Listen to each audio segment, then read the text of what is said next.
In this video, I'm going to give you the full in-depth guide on how to use Canvas. Now, the first thing you need to know is you actually need to go into Google and just type in Canvas student, like so. When you type in Canvas student login, you can actually see we can simply click on instructor, which is basically the website that Canvas operates on. And once you're on this, you simply want to log in. This is how you can access your Canvas, whether it be for a student, a teacher, or whatever reason you're trying to access it for. And once you've actually claimed your Canvas account or created one through your school or program, whatever you're using it for, we brought to a dashboard that might look something like this. Now, it's not going to look the exact same as mine just because mine is a student dashboard acclimated to the school that I am currently at. But it'll look something like this. You'll have a few different classes in here once you've actually signed up using your email from your school, or your teachers actually added you to the course class. So you should ask them if they have not already added you and you see nothing on the screen when you're logged in, which means you could be logged in with the wrong email or they just haven't added you yet. But once you're on the screen, which is called a dashboard, you can actually see we have a couple different options. We've got courses option here, which is basically just showing you a list of all your courses. Exact same thing as the dashboard, but just shows you more courses here.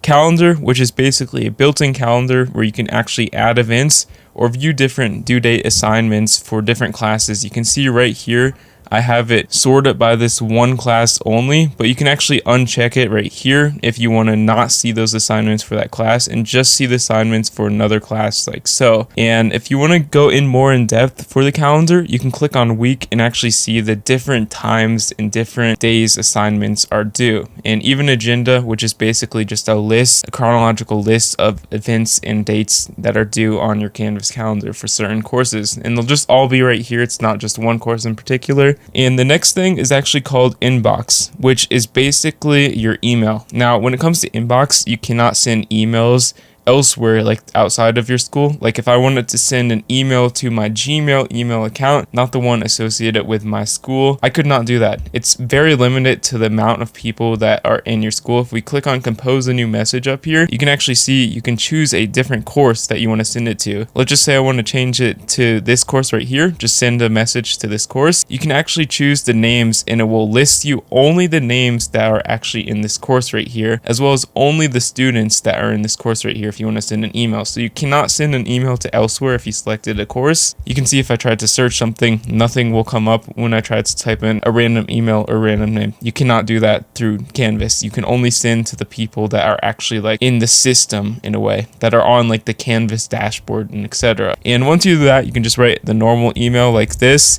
and simply click on send, and you can even add an attachment. It's just like a normal email or a video, but you can only send it to a limited amount of people, and that's basically all you can do with the email. It's very handy just because it's very limited and very acclimated to the people that you actually want to email, just because who else would you be emailing? You're just emailing the people that are in your class. And you can actually see all of my emails right here just on the left hand side of the page, which are basically just emails from different classes, and you can easily respond, and it's just a really easy way to communicate. And the next tab, we actually have the history tab right here, which what this does is it will display a list of classes that you've actually looked at in the last 3 weeks that you might have joined. Now, if you want to join a Canvas class that may or may not be on your current page, you can see there's none on this list right here. You can actually go into Google over here and just type in Canvas classes to join, and you can actually just sign up through Canvas's website right here, which is called Instructor. Canvas Instructor classes to join, and you can actually scroll down and you can actually click on log into Canvas right here.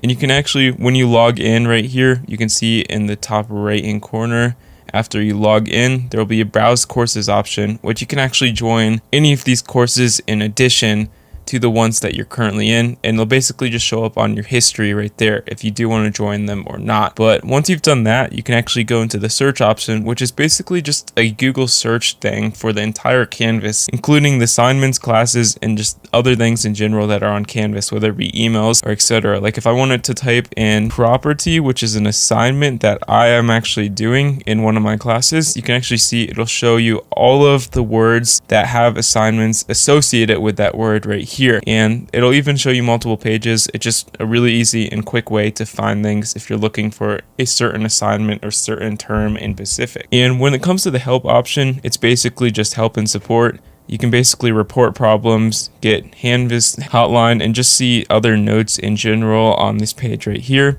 Now, basically what it is it just help. Typically, you don't need that. I've never used that, to be honest, but it's another nice resource to have. And if we want to go into our dashboard again and just look at our individual classes, you can see on the right hand side of the screen, we have all these classes that you can actually view the due dates for. But if you want to click on one of these classes right here, for example, you can actually go in and see again all of the assignments due on the right hand side of the screen, as well as this small calendar right here, which you can actually click on dates. But basically when you click on this, it'll bring you to the introduction of the class. Now it might bring you to just a list of assignments depending on how the teachers actually laid out your Canvas dashboard. And as you can see on the left hand side, we have all of these individualized folders, basically just different sections where you can click on assignments, which is basically all of your assignments in order. It's even a drop down menu, as well as modules, which is in my situation just shows me a list of all the dates. That's just how my teacher organized it. Announcements, which is in general, goes for all Canvas classes, will just show you all of the different announcements, like upcoming events in this class. Now, some teachers may or may not use this. It really does depend, and I recommend just fidgeting around on this page in general to actually get a layout for the land, But if you want to submit assignment, you just go to assignments or wherever assignment you're trying to submit, click on it, and you can actually see more information for each assignment when you actually click on it, like so. And you can also see your grades when you scroll down here, what you got right and incorrect. Like here, I just got a bunch right and I got a few wrong as well. But if you want to submit assignment, once you are on the assignment you want to submit, you just click on this big yellow button up here. It's called submit assignment, and you can drag, upload, or even write a text entry for your file depending on how the submission needs to be made, and leave a comment and simply click on submit. And that's all you do to submit assignments on Canvas. And if you want to view your grade, you simply go on to the grades page right here, and you can actually view all of your scores, and you can even click on it to change the score to visualize what score you could get. Let's just say I got a 50 on this. You can see what your grade would be if you were to get that score. So it's just like a way to motivate and just have an idea for something that you want to aim when it comes to getting scores on Canvas, like so.